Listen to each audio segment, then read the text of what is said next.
दिनांक 12 अप्रैल 2022 से 30 अक्टूबर 2023 तक राहु मेष राशि में रहेंगे। मेष राशि में अपना ये इनका गोचर रहेगा 18 महीने का। तो ये गोचर कन्या राशि और लगन वालों के लिए कैसा रहेगा, इस वीडियो में हम इस बारे में बात कर रहे हैं। इस वीडियो को आप अपने लगन से ही फॉलो करें अगर आपको आपका लगन एग्जैक्टली पता हो। अगर आपको पता नहीं है कि आपका लगन कौन सा है और आप हर वीडियो को राशि से ही देखते आ रहे हैं तो आप राशि से भी फॉलो कर सकते हैं, लेकिन आपकी जो राशि है वो नाम से नहीं होती है, वो जन्म से होती है। अगर आपके घर वालों ने राशि के अकॉर्डिंग आपका सही नाम रखा है तो फिर आप अपने नाम की राशि के हिसाब से भी आप फॉलो कर सकते हैं।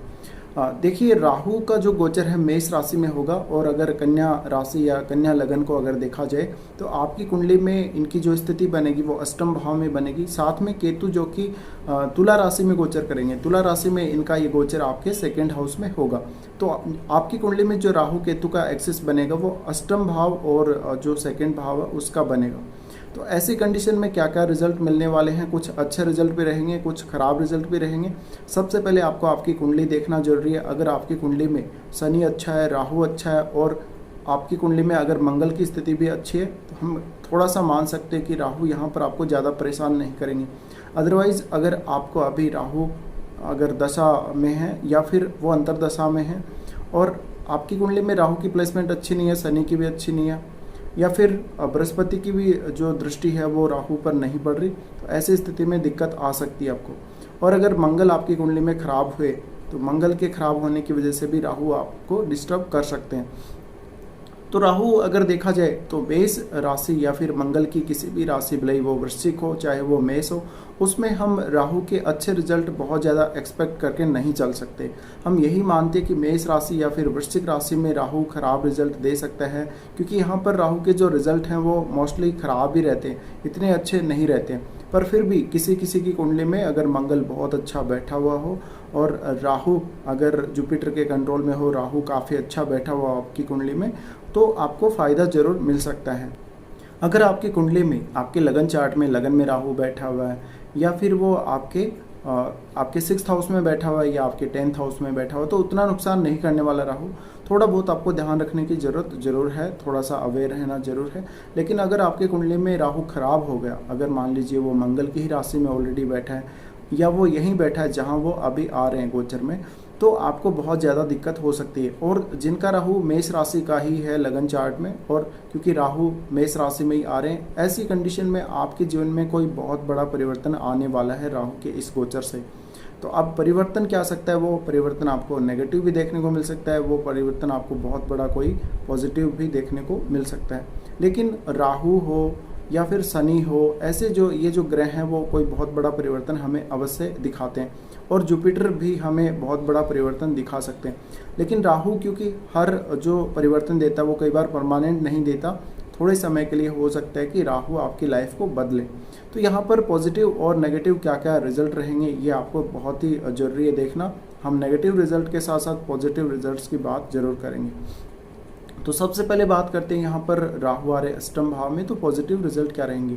देखिए, पॉजिटिव रिजल्ट अगर आप रिसर्च से जुड़े हुए हैं तो रिसर्च के लिए आप आगे बढ़ सकते हैं, आप फॉरेन जा सकते हैं रिसर्च के लिए, या कोई ना कोई ऐसे डिपार्टमेंट में आप काम करने वाले हैं, ऐसे डिपार्टमेंट में ट्राई कर रहे हैं जॉब के लिए जहाँ पर बहुत ज़्यादा हम कहें कि गोपनीय कार्य होते हैं या फिर जांच पड़ताल वाले काम होते हैं, बहुत ज़्यादा साइंटिफिक वर्क होता है, तो वहाँ पर ये राहु आपको अच्छी सक्सेस दिला सकता है। साथ में ये राहु आपके इंट्यूशन पावर को बहुत ज़्यादा बढ़ाएगा और आपको होने वाली जो घटनाएं हैं आपके फ्यूचर में उनका पहले ही पता ये लगवा देगा। ऐसी कंडीशन में मान लीजिए आपकी कोई भी बड़ी से बड़ी घटना या छोटी से छोटी घटना हो लाइफ की, उसका आभास होना या वो कब होगी या उसके होने की जो प्रक्रिया है वो अभी से आपको पता लगने लगेगी। तो राहु ये एडवांस में ही बता देता है। राहु की अगर आपको दशा चल रही हो तो इस गोचर के परिणाम आपको बहुत ज़्यादा देखने को मिलेंगे। अगर आपको प्रत्यंतर या फिर अंतरदशा भी चल रही हो तो भी आपको इसके परिणाम ज़्यादा देखने को मिलेंगे। लेकिन अगर मान लीजिए आपको केतु की दशा चल रही हो तो फिर यहाँ पर आप केतु से बहुत ज़्यादा प्रभावित होंगे, तो केतु के रिजल्ट यहाँ पर फिर आपको ज़्यादा देखने को मिलेंगे।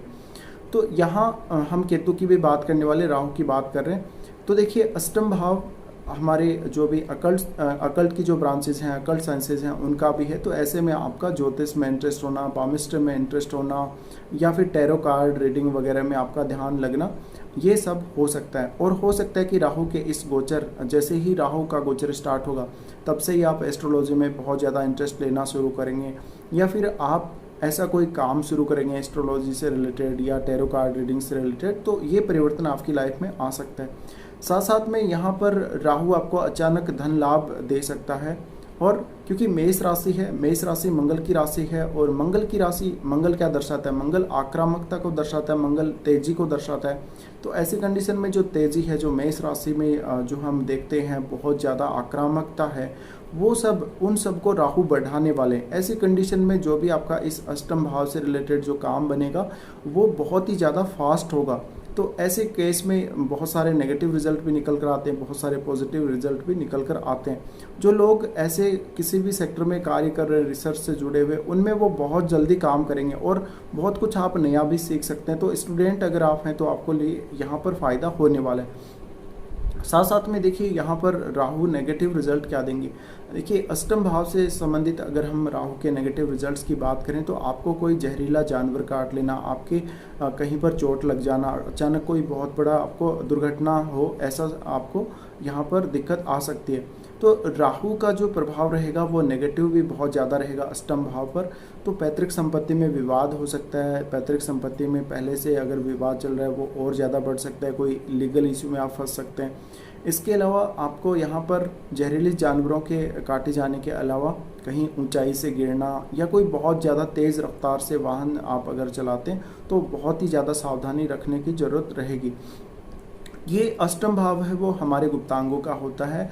तो ऐसी वजह से यहाँ पर जब राहु आ रहे तो आपको गुप्तांगों से संबंधित कुछ रोगों का सामना करना पड़ सकता है। इसके अलावा राहु का यहाँ पर जो प्रभाव रहेगा, राहु यहाँ पर आपको आपकी कमर के निचले हिस्सों से लेकर आपके घुटनों तक के रोगों में यहाँ पर जो है नेगेटिव प्रभाव देने वाला है। तो ऐसे केस में आपको कोई भी ऐसा रोग हो सकता है जो आपके शरीर में आपके कमर से लेकर घुटनों तक उत्पन्न होता हो, तो आपको ये सावधानी जरूर रखनी है। इसके अलावा आपको अपना जो रूटीन है वो बहुत ही सही रखना है और खान पान पर विशेष आपको ध्यान देना चाहिए। इसके अलावा आपको मैरिड लाइफ में भी यहाँ पर थोड़ी सी डिस्टर्बेंस देखने को मिल सकता है, क्योंकि अष्टम भाव हमारे इनलॉज का है। इनलॉज से ये बहुत ज़्यादा आपके संबंध खराब कर देगा, इनलॉज से आपका ये लड़ाई झगड़ा विवाद करवा सकता है। तो ऐसे केस में आपको वैवाहिक जीवन पर भी आपको विशेष ध्यान देना चाहिए।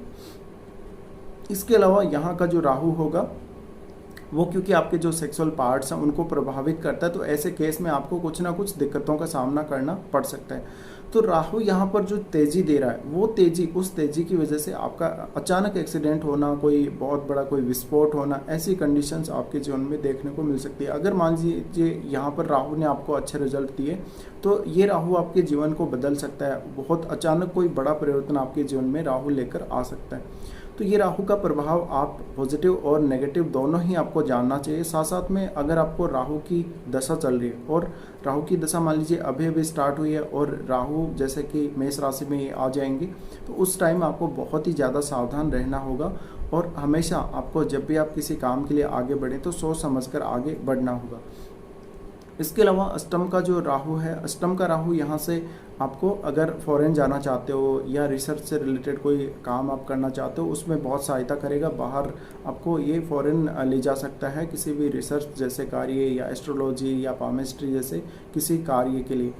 साथ साथ में यहाँ से राहु जो दृष्टि डालेंगे वो क्योंकि 12वें भाव पे डालेंगे, तो 12वें भाव पे डालने से अगर आपका कोई भी फॉरेन से रिलेटेड काम है, फॉरेन जाना चाहते हैं, उसके लिए आपकी मदद करेगा। अब राहु यहाँ पर 12वें भाव को देख रहे हैं तो ये कोई ना कोई खर्चा करवाएंगे आपसे और खर्चे बहुत ज़्यादा आपसे हो सकते हैं इस समय। इसके अलावा आपको जेल यात्रा तक की संभावना बन सकती है। साथ साथ में आपको कुछ बुरे सपने आना, और हालांकि विदेश से जुड़े हुए कार्य बनेंगे पर कई बार आपका लॉस भी हो जाएगा, धन का लॉस भी हो सकता है ऐसे केस में। तो डिपेंड करेगा आपके खुद के पर्सनल चार्ट पर, उसके अकॉर्डिंग ही आपको रिजल्ट मिलेंगे। साथ में देखिए राहु यहाँ से देखेंगे आपके सेकंड हाउस को, सेकंड हाउस में ऑलरेडी केतु गोचर करते रहेंगे। तो जो धन है, जो आपके पास जमा धन है या फिर जो धन आप अभी कमाने वाले राहु के इस गोचर में, उस धन से केतु कभी भी आपको संतुष्ट नहीं होने देंगे। और राहु सेकंड हाउस को देख रहे हैं, तो आप नॉनवेज बिल्कुल भी यूज ना करें खाने में, और आप हमेशा राहु के इस गोचर में सात्विक भोजन करें। अपनी ज़बान पर ज़रूर आप नियंत्रण रखें। अगर आप किसी के साथ भी गाली गलौज करते हैं, आप शब्दों का इस्तेमाल करते हैं, तो आपकी फैमिली के साथ साथ अन्य लोगों से भी आपके बहुत ही ज़्यादा संबंध हैं वो ख़राब हो सकते हैं।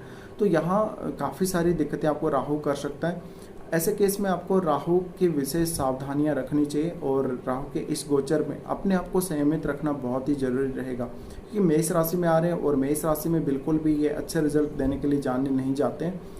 अब देखिए, राहु के सेकंड हाउस को देखने की वजह से और वहाँ पर केतु होने की वजह से आपके पास जो भी धन होगा उसमें आपको संतुष्टि देगा, और अचानक आपको लगेगा कि आपके पास अर्निंग सोर्स कोई एक और होना चाहिए, आपको कहीं से और पैसा आना चाहिए, तभी आप जो है अपनी फैमिली का खर्च चला पाएंगे या अपना खुद का खर्च चला पाएंगे, जो भी है। तो यहाँ पर जो आपके पास मान लीजिए अभी अर्निंग सोर्स है, उससे आपको कितनी भी अर्निंग होती हो, कितना भी पैसा आप पर मंथ कमा रहे हैं, बट यहाँ पर केतु आपकी जो लालसा है वो और ज़्यादा बढ़ाएगा, और वो फैमिली से आपको डिटेच भी करेगा। तो राहु का जो प्रभाव रहने वाला सेकंड हाउस पर, उसकी वजह से आप बोलने में गलती कर देंगे, या फिर आप कुछ भी किसी को बोल देंगे, तो उस वजह से आपका व्यवहार खराब हो सकता है। साथ साथ में आपकी जो खान पान से रिलेटेड जो भी आदतें हैं वो असंयमित हो जाएंगी। आपका मन कुछ और खाने को करेगा, या फिर आप कुछ और खाने को कहेंगे। तो ऐसे केस में हो सकता है आप मांस मदिरा का सेवन करें। तो इन सब जो बुरी आदतें हैं उनसे आपको राहु के इस गोचर में दूर रहना चाहिए। अगर आपको राहु की दशा चल रही है और आप इन सब का सेवन करते हैं, तो आपको बहुत ही बुरे परिणाम देखने को मिल सकते हैं। राहु इसके बाद यहाँ से फोर्थ हाउस को देखेंगे। फोर्थ हाउस को देखने की वजह से आपकी माताजी के स्वास्थ्य में बहुत बड़ी ये कोई दिक्कत ला सकते हैं। शरीर में गांठ होना या ऐसा कोई ऑपरेशन होने जैसी स्थिति जरूर बन सकती है आपकी माताजी को। साथ साथ में माताजी के अलावा घर के किसी अन्य सदस्य को भी ऐसी समस्या का सामना करना पड़ सकता है। प्रॉपर्टी के लिए राहु अच्छा रहेगा, प्रॉपर्टी का गेन करवा सकता है। घर से संबंधित सुख में लेकिन कमी करेगा, और घर के लिए कोई बहुत बड़ा खर्चा करवा सकता है ये। और अगर पैतृक संपत्ति से संबंधित आप कुछ लेना चाहते हैं, पैतृक संपत्ति का कोई विवाद चल रहा है, तो वहाँ पर जो विवाद होगा वो मान लीजिए सुलझ तो जाएगा, लेकिन वो विवाद बहुत ही ज़्यादा आपके लिए कठिन रहेगा। ऐसे केस में आपको पैतृक संपत्ति मिल तो सकती है, लेकिन उसके लिए आपको बहुत ज़्यादा संघर्ष करना पड़ेगा।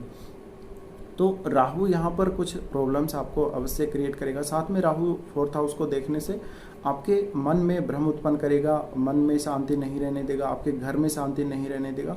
तो घर में कोई ना कोई बात को लेके, किसी ना किसी बात को लेके विवाद हो सकता है, घर के सुख में कमी करेगा। तो आपको राहु के रिजल्ट्स को विशेष ध्यान रखना चाहिए। अगर हम बात करें केतु के रिजल्ट्स के बारे में, तो केतु सेकेंड हाउस में आ रहे हैं। आप अपने फैमिली से डिटैचमेंट फील करने वाले हैं। आप अपने धन के जो भी सोर्स हैं, आप जितना पैसा कमाते हैं उससे कहीं और ज़्यादा आपकी लालसा बढ़ेगी, और आप और पैसा कमाने की तरफ आगे बढ़ेंगे। ये लालसा कभी भी आपकी ख़त्म नहीं होगी जब तक राहु केतु ये गोचर करेंगे मेष राशि और तुला राशि में। साथ साथ में फैमिली मेंबर्स के साथ भी आपके संबंध खराब हो सकते हैं, खान पान की आदतें बिगड़ सकते हैं, इससे आपका स्वास्थ्य भी खराब हो सकता है। साथ में आपको धन का बहुत बड़ा कोई नुकसान भी देखने को मिल सकता है अगर आपकी कुंडली में सेकंड हाउस अच्छा नहीं है, या फिर सेकंड लॉर्ड आपका अच्छा नहीं है कुंडली में, तो यहाँ पर आपको नुकसान बहुत बड़ी मात्रा में देखने को मिल सकता है। साथ में देखिए, यहाँ पर जो आपके फैमिली मेम्बर्स हैं उनसे आपके विवाद हो सकता है, या उनसे आपकी बनेगी नहीं, किसी ना किसी वजह से आप उनसे अलग होंगे, या उनसे आपका डिटैचमेंट आपको फील होने लगेगा। तो यहाँ पर जो आप अपनी फैमिली के साथ जिस प्रकार का प्रेम या स्नेह दिखाने वाले थे, उस प्रकार से आपका जो व्यवहार है वो नहीं रह पाएगा। इस वजह से आपके संबंध खराब होने वाले हैं। तो राहु को अगर हम बात करें, राहु मेष राशि का हो, भले ही वृश्चिक को यहाँ पर अगर हम बात करें वृश्चिक राशि का, तो यहाँ पर जो रिजल्ट राहु के रहते हैं मेष राशि या फिर वृश्चिक राशि में, मंगल की दोनों ही राशियाँ और मंगल के साथ राहु का जो रिश्ता है वो बहुत ही खराब रिश्ता है। दोनों मिलकर अंगारक दोष बनाते हैं। तो ऐसे केस में आप राहु से बिल्कुल भी यहाँ पर अच्छे रिजल्ट एक्सपेक्ट करके नहीं चल सकते। इसलिए आपको राहु के इस गोचर में विशेष सावधानी रखनी चाहिए। और जो लोग ड्राइविंग करते हैं, जो किसी प्रकार का कोई बड़ा वाहन चलाते हैं, उनको विशेष सावधानी रखने की जरूरत रहेगी। तो राहु के इस गोचर में आपको मिले जुले परिणाम मिलेंगे, कुछ अच्छे परिणाम, लेकिन आपको जो खराब परिणाम है वो बहुत ज़्यादा देखने को मिल सकते हैं। तो राहु के इस गोचर में आपको विशेष सावधानी रखनी चाहिए 18 महीने तक। अब आप क्या क्या उपाय कर सकते हैं, देखिए, आप सरस्वती पूजन कर सकते हैं, आप शिव पूजन कर सकते हैं, इसके अलावा आप गणेश जी का पूजन कर सकते हैं राहु के इस गोचर में। साथ साथ में आप विष्णु सहस्त्र नाम करना चाहें तो वो भी कर सकते हैं। लेकिन सरस्वती पूजन और जो गणेश जी का पूजन है वो आपको बहुत ही ज़्यादा हेल्प करेगा। राहु के इस गोचर में नेगेटिव प्रभावों को वो ख़त्म करेगा। और मन में शांति अगर आपको रखनी है, मन को शांत रखना है, संयमित रखना है, तो शिव चालीसा का पाठ आप जरूर रेगुलर शुरू कर दें जैसे ही राहु का गोचर स्टार्ट होता हो। तो फिलहाल के लिए कन्या राशि और लगन वालों के लिए इतना ही।